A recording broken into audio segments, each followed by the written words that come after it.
Target कुछ और है। किस तरह से पार्टी संगठन को मजबूत करने के लिए बैलेंस आपने बनाया है? निसंदेह हमने पूरे राज्य से सभी वर्ग, हर एक समाज के लोगों को एकजुट करने का, पार्टी में लाने का प्रयास किया है और हम लोग सफल दिखे हैं। हर एक वर्ग, हर एक समुदाय की भागीदारी है। झारखंड राज्य के हर एक प्रमंडल की भागीदारी है, हर एक जिला की भागीदारी होगी। तो हमने उन सारी चीज़ों को भौगोलिक दृष्टिकोण से, सामाजिक दृष्टिकोण से, हर एक दृष्टिकोण से हम लोगों ने प्रयास किया है कि अपने संगठन में उनको दायित्व दें और उनके कर कमलों से, उनके कार्यों से इस पार्टी का व्यापक विस्तार पूरे राज्य में हो, ये हमारा प्रयास रहेगा। आगे किस तरह की रणनीति है झारखंड को लेकर, क्योंकि चुनौती बहुत सारे हैं संगठन में? निसंदेह चुनौतियाँ बहुत सारी हैं और जनता के साथ रहेंगे तो जनता निसंदेह मत के रूप में अपना आशीर्वाद देगी ही। तो हम लोगों की प्राथमिकता है कि जनता के साथ, उनके मुद्दों के साथ, उनकी समस्याओं के साथ हम लोग डटे रहें, खड़े रहें, ये हमारी प्राथमिकता है। जयराम जी, आप बताइए, भाषाई आंदोलन को लेकर आप पहुँचे हैं और यहाँ तक आए हैं और मन से भी भाषाई आंदोलन को लेकर पहुँची और वो अभी है जिस तरीके से, क्या लगता है आपको? देखिए, भाषा का अपना एक पहचान है, वो संस्कृति का आधार है, एक व्यक्ति की पहचान और अस्तित्व का आधार है।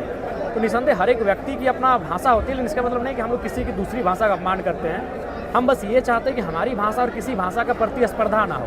सबकी अपनी अपनी जन्मभूमि है, अपना क्षेत्र है, उस क्षेत्र के हिसाब से वो कानूनी रूप से फले फूले। बाकी बोलने की आज़ादी, कहीं रोक टोक नहीं है। आप पंछी आसमान में गुनगुना रहे अपनी भाषा में, किसी ने रोका नहीं है।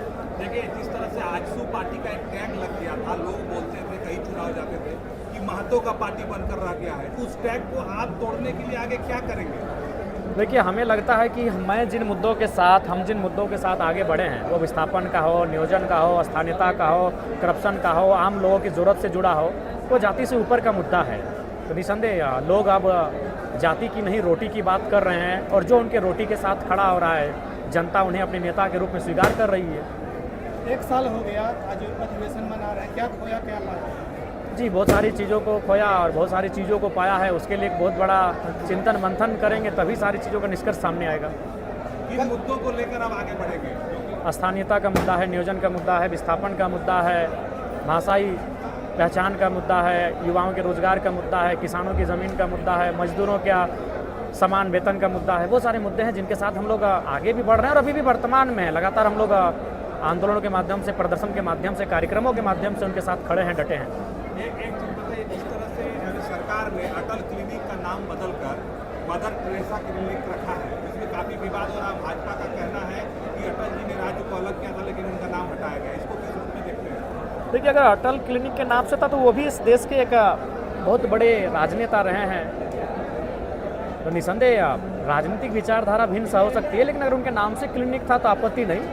हाँ, ये बात है कि उनके ही कालखंड में भारत से, जब वो भारत के प्रधानमंत्री थे, झारखंड आज अलग हुआ है, लेकिन झारखंड अलग वास्तव में यहाँ के आंदोलनकारियों ने किया है।